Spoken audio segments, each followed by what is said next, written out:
Hello all and welcome to DiosTeeZA. As you will see on the screen already, I have got a design over here. I will explain a little bit more about the design in a moment. I just want to explain what I'm doing here. Alright, so DiosTeeZA is my t-shirt company that I started on Etsy. If you want to find, the link is in the description below. There are some really nice t-shirts there. I'm going to do some more linking to different companies as well, so keep an eye out for that. So the prices will kind of vary between the different companies, but right now this is the one I have with Etsy. My Etsy store is working with Gelato as the dropshipper at the moment. There are other companies that are all involved, of course, at a later stage, which I'm going to work on probably this week. Alright, so what I'm doing here is I want to show you guys the way that I go through my processes, the way that I think about when I'm busy doing my t-shirts. Now, DiosTeeZA, the whole idea behind DiosTeeZA is to bring, some sort of historical t-shirts as well, but I'm also aware of the fact that t-shirts are t-shirts, right? And they're about our personalities, and I don't want to exclude anybody's personality. So someone who doesn't like history, doesn't want a historical t-shirt or anything like that, I want some pop culture designs as well. So this design that you're seeing right here is actually an inspiration from one of my friends and students. My full-time job that I'm doing currently is I am an ESL teacher on italki, and I do a lot of my work, a lot of my day I spend there, and what free time I have I divide up into the different things that I do artistically. So I've got I feel pretty blessed at the moment because I've got three really amazing hobbies at the moment, or one is not a hobby, one is I'm busy doing it in order to get there, to make a living from it. Is I'm busy studying animation on the side as well, but my hobbies are going to be this t-shirt design and my painting of 3D models. So I got a 3D printer and I paint them as well. So I feel really blessed that I've got so much creativity going on around me. I've also got my pencils for sketching and watercolors. I'm just, my artistic life, it really feels like it's coming into its own in the last few years. All right, so what's going on this t-shirt? Right here we have a design of a pug. As you can see, pug life, like thug life. I know it's not a completely original idea, because I'm sure somebody else has thought of it out there. I think I've googled it and I have seen some images to do with this, but this is my own design. So all right, let's have a look. So yeah, you will notice in the future what I will do, because I wasn't really going to record this one, so I didn't name any of my layers. And yeah, I'm one of those people that have ton of layers. I don't always flatten my layers as I'm going, because I like to go back to the different layers when I'm working on them. Luckily in Krita, as you guys can see, I'm using Krita. Krita is a free to use application, although I did see a paid version on Steam the other day, which kind of surprised me. I was like, what? Okay, it's got a paid version as well. I'm not sure what the difference is, so if somebody in the comments below can tell me what the difference is between the paid version and the free version you can get online, I would really love to know the difference. All right, so Krita is actually a fantastic program. It's got a lot of the tools you'll need. For those of you who don't want to buy licenses for Adobe Photoshop, Krita is a great program as well. So what I'm doing now, of course, okay, this, as I was saying about the pug, already almost finished with the design here. Let me just walk you through the processes that I went. All right, so I had the inspiration, the inspired thought of getting this pug done, and I've had this for a while because I know my friend loves his pug very much, and he really likes to get merchandise with this pug. But that's not the reason I'm doing this t-shirt. Obviously I want to sell more than just one copy. So he just inspired me with his love of his pug. I've got my own pets as well. I love my dog. I look to the side here as my dog is sleeping here next to me. I've got 2 dogs and 1 cat, and Maltese poodles, and I really love them as well. So I understand the love of a pet very much. All right, so I got this inspired thought, and as most art begins, it starts with reference. So I already had a general idea of what I wanted with this one, because I knew I wanted his pug. His pug has got that disorder, I don't know what you call it, where the tongue sticks out of the dog's mouth. And they're unable to really manipulate that tongue as much as a normal dog. It's like the muscles are completely relaxed in the tongue, and it just hangs out all the time. So that's why the pug's tongue is hanging out there. I know a lot of dogs suffer from that. So I don't know the disorder. So if somebody else can comment down there what that disorder is, I would really like to know about that as well. Alright, so anyway, I got this image off of Facebook. It was his dog's picture. I'll show you guys in the background here. Let's quickly just mute all these other layers and you guys will see what I'm talking about. Alright, so you can see there he is in the background. This dog's name is Chewy. Let me just take the selection off here so that you guys can see a little bit better. Selection. Alright, so there you can see this is Chewy. Now, of course, I've taken my own creative liberties to edit a few things, of course. And I'm going to take the whole picture of Chewy. I'm just taking this part, and then I wanted to kind of just add pug life in over that. But that was one of my last pieces of design. It actually works quite well with the pug, just like this. Alright, so let's quickly hide that. And then this was the smaller design that I had earlier on. And I just increased the size. So yeah, it's pretty much a copy of his pug. It's nothing too crazy to work on.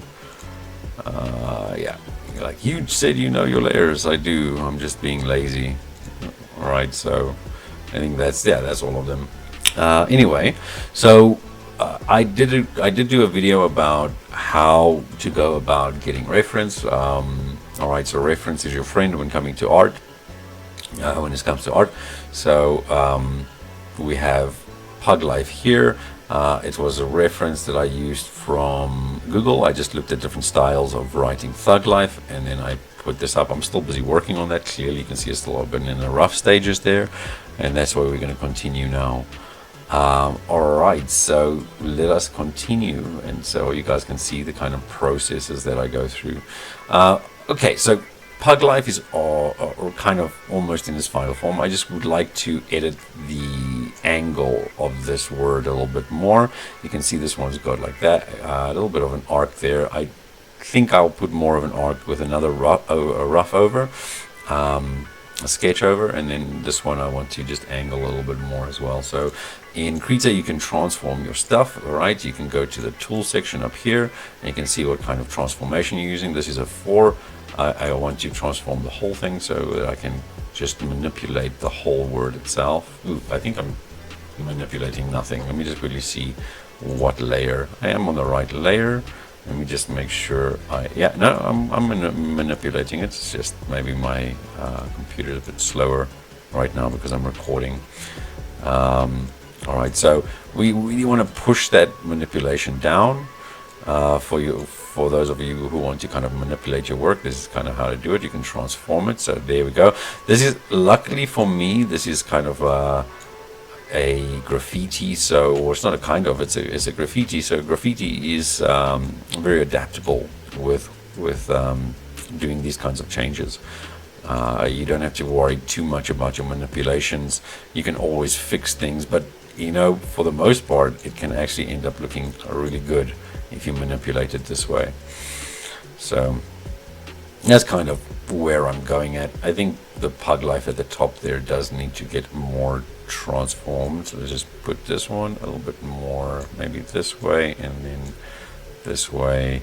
This is pulled a lot, so I just want to maybe pull it a little less, and then we are going to just move this more centrally underneath Chewy over here, and that I think, let's put that a bit there. I think that should look a bit better.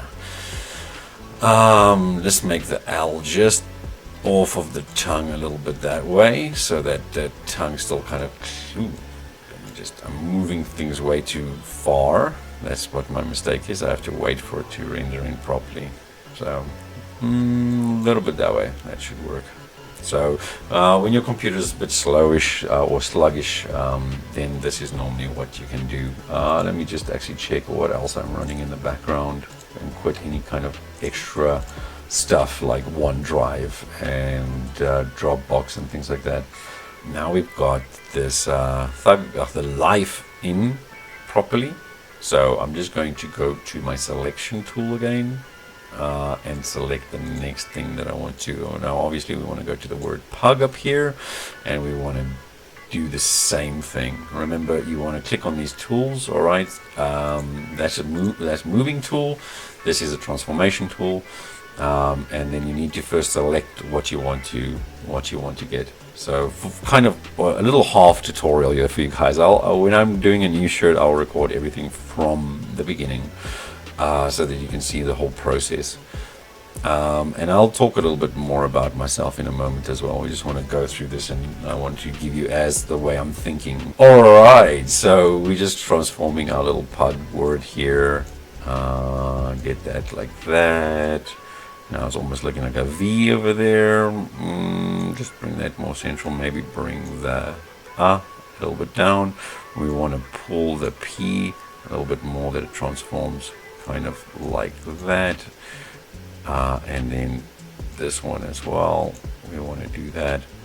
And then honestly, we want to just scale everything up a bit, but kind of pull that one that way,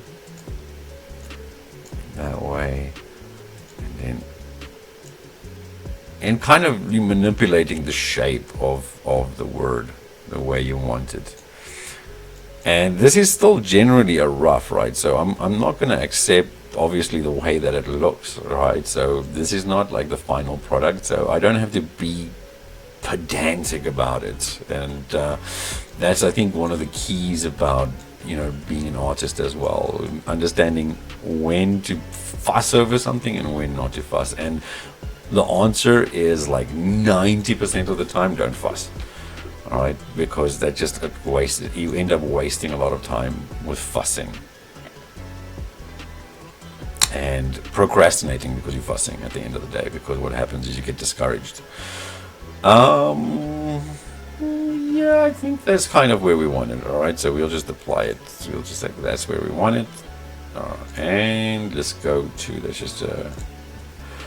Oh, we don't want it. We're going to get rid of the selection. All right, so the reason why I want to get rid of the selection now is because I'm about to go and draw again, right? So I'm going to add another layer in, and I'm going to bring the opacity down of this layer so I don't see this one as kind of a light pencil, because I'm actually used to, when I'm drawing on traditional mediums, I use a 2H on my first draw, and then I go like HB, I go up. So I'm used to seeing lighter things. That's just my process. So you have to find your process. For me, this is how I like to do it. Normally, I do kind of start flattening layers, so I'd have less confusion going on here. In the future, I will, for the sake of the audience, kind of name this stuff as well. Just to, if I haven't said it before, and if this is the first video you're watching of mine, let me just explain what I use to draw all of this. At the moment, I'm using a U1 tablet. I'm not too sure which version of the tablet it is. I'm going to quickly check for you guys. I can actually check on the... It's a Canvas... yeah, Canvas 13. That's what I'm using at the moment. Sorry. So you want graphics tablets? Okay, this you can. I have no affiliate link. You don't see any kind of affiliate link at the moment. I'm just kind of showing you guys the graphics tablets. Mine is a 13-inch, so it's much smaller. It's about the size that this woman is using here. Yeah, that's it. And mine is not the third generation. Mine, I believe, would probably be a second generation. So mine has kind of like these buttons on it. This one's, guys, see, has got little spindles on it, tracks on it. So this is mine. Honestly, question for the audience: do you need this kind of tablet? No. I started, and honestly, I would still feel comfortable using I'm going to show you now, a bamboo CTL, I believe, actually, CTH, yeah, maybe. One of these kinds of screenless tablets. And that's basically what I use, and they're very inexpensive. This is my currency, rand, if you see them there, and they're very inexpensive to buy. And I would honestly recommend getting something like this first. You can get a decent one, or you don't need to get such a massively decent one. My first one was actually a flexible one. It was very flexible, so it was a nice transportable one. So you don't need to buy a screen tablet. It's not necessary. In fact, I actually use the screen on this tablet way less than I use, because I'm still used to the old one that I used to use, and I look at the screen in front of me when I'm drawing. So that actually works nicely for me, but I do use it every now and then. I do look at the screens. Alright, so we want to get rid of the selection. The reason we want to get rid of the selection is because I'm going to show you on my new layer, okay, with a pen and a, let's go, I'm busy drawing with this brush. Okay, so you can see I can draw here. That's completely, like, everything is going in here. Yay, smiley face, doggy, happy, draw, all right? But if I try to draw here, nothing is happening. I'm actually putting down, I am actually putting it down there. I'm busy drawing with it. It doesn't work, all right? It's because I have this selection, and the selection kind of ends. You can see as I draw down, it stops the drawing, which is a really helpful tool when you don't want to draw on specific things. So it's kind of like, in a way, a masking of things. So you can use the selection tool, a freehand selection tool like this one. I'm going to show you, for instance, if I wanted to draw inside of his glasses, right, and I don't want to draw anywhere outside of his glasses. There, I've just selected that area. I can take my pen now, and over here I can maybe add like some specular highlights in, and I don't have to ever worry that I will go outside of the glasses now. But obviously there, I've got freehand selection here, so there is a part I can draw on outside there, but you get the general idea. And that's it, right? So now I have to make sure, of course, my selection, sorry, no, what am I doing? See, now I'm looking down at my screen, and I need the selection tool. I just need to click once, click it away, make sure there's nothing selected, and then I should be able to draw.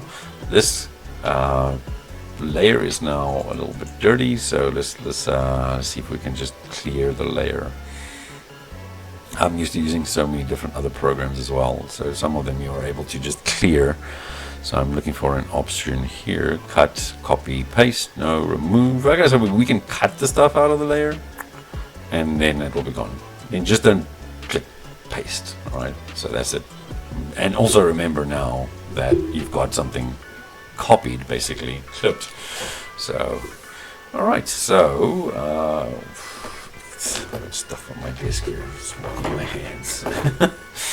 Alright, so now I just want to zoom in a little bit here, and then my pen, yeah, that's fine. I've got a pressure pen, so that's fine. Alright, so here we go. I'm going to do some sketching here to kind of get this looking more like I want it to look. Yeah, I will post those other videos as well, about how I got the reference for this. Honestly, it wasn't that difficult to get the reference for this. This is one of the smaller references I needed to get. Maybe in the future, when I need to get reference for one of my projects, I'll show you guys how that is. Okay, let me just actually see. I'm just kind of drawing over this because I'm not concentrating on what I'm doing. I'm talking too much. So let's see here. Yeah, no, that's fine. That's fine. I'm happy with the shape of that. So you can kind of maybe just round that a little bit. Let's get an eraser. And then I thought, no, I want to round it a little bit. Let's make that a bit bigger. And sorry, oh, it's the tool.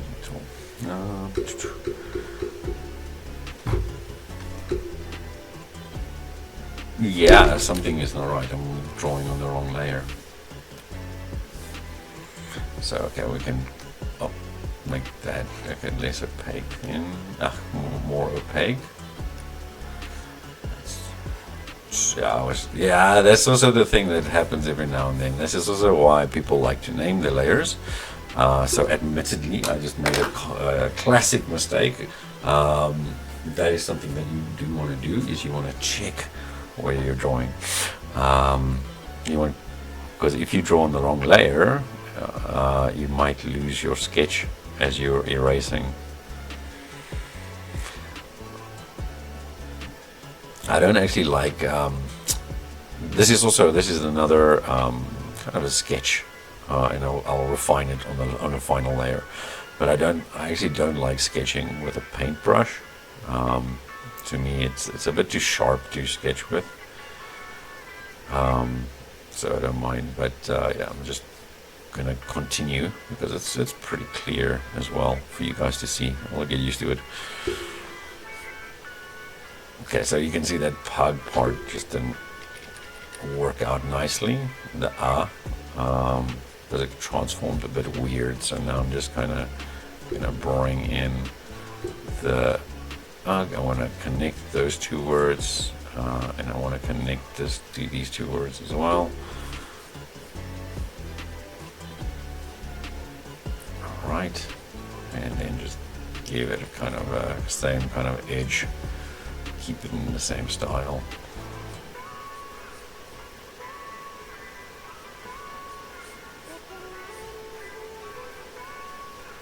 See, I'm just staying loose. I'm not really worrying about any kind of.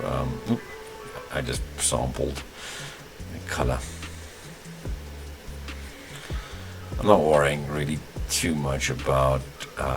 Sorry, no, you don't want to be too scribbly, because when you get too scribbly, then things get a bit confusing. But honestly, sometimes it works. It works out for me, and I'm sure many other artists. When you scribble, you can make sense of all the scribbles, but somebody coming in might not be able to do so. Okay, so yeah, I think that one looks good. Though I'm going to undo it, so I'm just undoing all my scribbles. I don't know how many undo moves you have in Krita, so we'll test. We're going to put it into the test right now. The reason I'm undoing it is quite simple. You'll see why. I did not go according to the shape I wanted. Right, so kind of want to have this kind of shape. So you can kind of draw a guideline if you want to as well, for yourself as well. But yeah, I wasn't paying attention to that. So now I'm just going to quickly do what I just did, because I know the shape that I want now. Okay.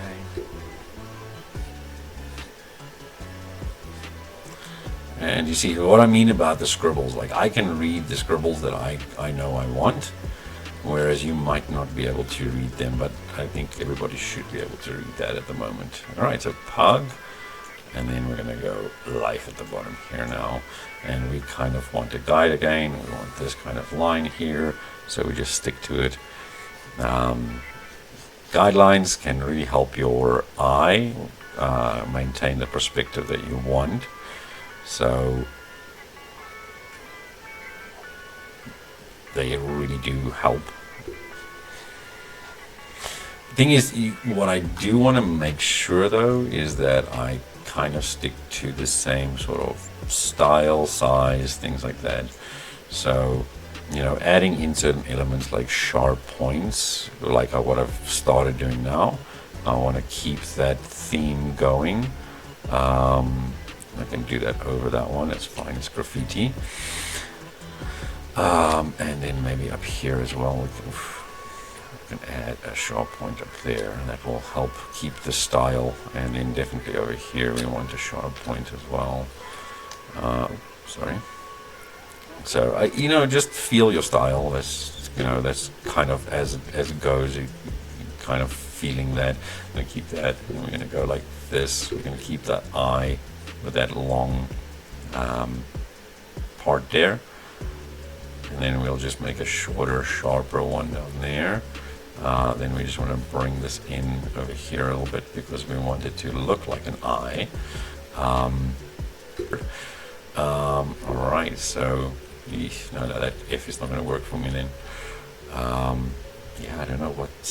I think when I was busy doing this as well, I was busy making a video and I wasn't really paying attention. Jeez. So it makes me wonder if I'll post that video. Just for the reference part, I will life. This one curved this way. Flowing a little bit too much now. So maybe just bring this in and then that like that. And then we can maybe put this one like this. We don't want to go too much to the bottom. You want to keep your space. And then now that you can come in, this you really wanted to be in this word. Now that you can come in, right? And then we can just get this in here. All right. Connections though. Don't panic when you do that. Just means like I've always got my hand near my undo button. I am undoing this because I can do it better.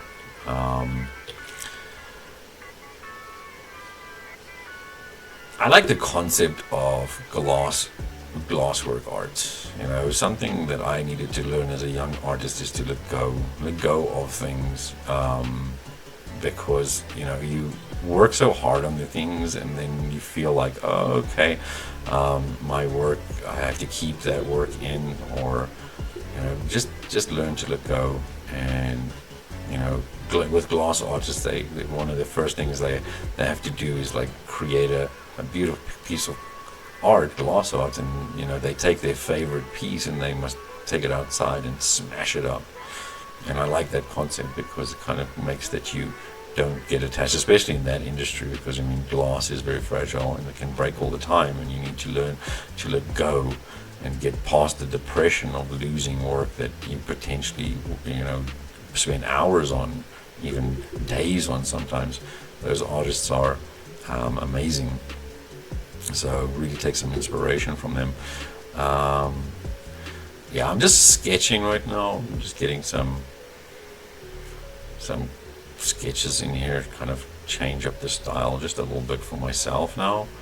So kind of bring it into my own, because I can see there's an overall theme that I'm going for. Let's just get this one more like that, and then we can do that down there, and then maybe give it a little bit of more of a tail over here. This G can cut more in here, the top part, and then this one we can make it a little bit more crescent, and up here as well we can make it more crescent. You know, I'm not a graffiti artist, so I'm just kind of getting into the flow of it, trying to feel like how the connection's working, how they connect. And but just because you're not a specific kind of artist doesn't mean you can't do the work. All right, so don't feel that you can't do these things, because you can. You know, reference really helps a lot when it comes to this type of stuff. All right, so you can just find some cool reference out there, try and follow it as much, and then add your own touches in it. You know, because you can feel, oh, okay, this works nicely for me. All right, so I think that I will call what I want. That's what I want. I think it looks good. Let me just have a look. Everything is balanced.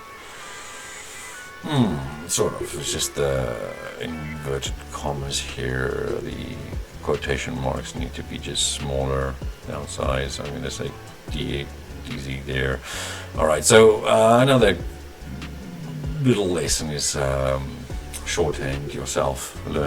Give yourself shorthands. Little notes like that. You don't have to write a whole word. All right, paintbrush. Now, in order to get good lines, you need to understand which way your hand flows, right? So you're gonna use this quite a lot to get good lines, to pull good lines, all right? We are generally good at pulling lines in certain directions, like if we, okay, I'm sorry, let me just get this opacity up, yeah? All right, so I'm gonna show you like what I mean. All right, so an up-down line I'm okay with. My hand feels a little uncomfortable when doing it, but I'm okay with it. It's not too uncomfortable. So 90 degrees is fine for me. Then we go, this is also good for me. I can feel I can pull a nice line with a 30-degree angle. Then the 60 or 80 degrees I feel okay with. All right, I think this is 80 degrees here. This is a little bit uncomfortable for me, so you can see the line is sort of skewing a little bit more, but I still have a sort of a straight. But you can feel it in your muscles, you feel it in your hand muscles. All right, so this is just again a 90. This one you can see I am completely uncomfortable with. I'm not pulling straight at all, you know, and what that means is, as you can see, I have to undo a lot to get a straight line. So the more you have to undo, the more you're gonna work, all right? And in here I'm not good with. So my range is pretty good between these, and this is fair. So like this is kind of like a fair range. Here I would say don't, for me. So this is how I know my range of movement and where I'm going to pull the best lines. The best lines for me are going to be pulled in this region here. So what I'm going to do is I'm going to angle my picture when I'm pulling in those directions.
Alright, so I think I'm going to end the video at this point, but as you can see there, what I did was the quick pug life drawing like that. I'm going to add some color to it, but I mean coloring something in is not that difficult. I might do a gradient or something like that depending on what I feel like, but that is basically the design process of that. I may look into the bottom, just add a few spikes here and there to suit more the top style. But you guys could see there what I was doing is pulling my lines according to how my hand feels. Now this is actually a trick that I was taught as well by YouTube, by another artist called Robert Marzullo. He's a comic book artist, and you know, comic book artists are constantly pulling lines. They have to do good line work, and so I learned it from him many years ago. And yeah, basically the best way to tell where your lines are the best is not what I did with the graph there. That doesn't really work 100%, using the different directions like that. You want to feel it naturally with your hand. Like, you'll feel when your hand starts to hurt, it means the muscles are being pushed into a place where your hand is uncomfortable to draw in those types of lines. So you start feeling like this carpal tunnel in your hand. It's not that you won't feel carpal tunnel in your hand when you draw for a long time, but if you draw in the correct lines, the direction that your hand likes, then your hand will feel less pain. So you can draw for extended periods of time. Yeah, I'll have to work on if we're looking at the design here, I'll have to just work on some, like maybe the F, the E, and the G. I have to make that G look more like a G. But alright, so that's basically how it is. I'm gonna continue designing, and I'll get back to you guys. I hope you guys enjoyed watching this, and I hope you guys learned something. And I'll let you guys know when I post this up. I'll probably post a video up with the PUG, and then when I do a new design, I will bring you guys in from the beginning, so from scratch, from the very concept phase right through to the final stage. Right, this is just a quick one. I did some time lapse there. I hope you guys enjoyed the video today. Thank you from me at DiosTeeZA, and you know, please like, share, and subscribe to the channel if you haven't done so. And don't forget to hit that bell icon, because the bell will let you know when I'm posting new videos. And please leave a comment below. The comments do actually help, so I really appreciate anybody who's commenting. I've asked a few questions in this video, so I'd really appreciate it. Thank you very much, guys. I hope you guys enjoy. Bye.